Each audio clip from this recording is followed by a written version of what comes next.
Балалар, бұл жол басы даналыққа, келіңдер түсі байқап қаралықта.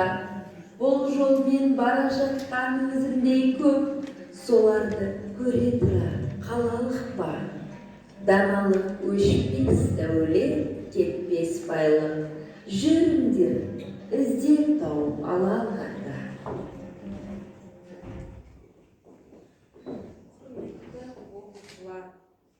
Бұл даналық кітабы.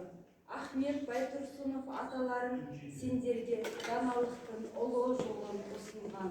Сол жолда, сара жолда түзу жолы даналық кілтін бірге іздеп табайық.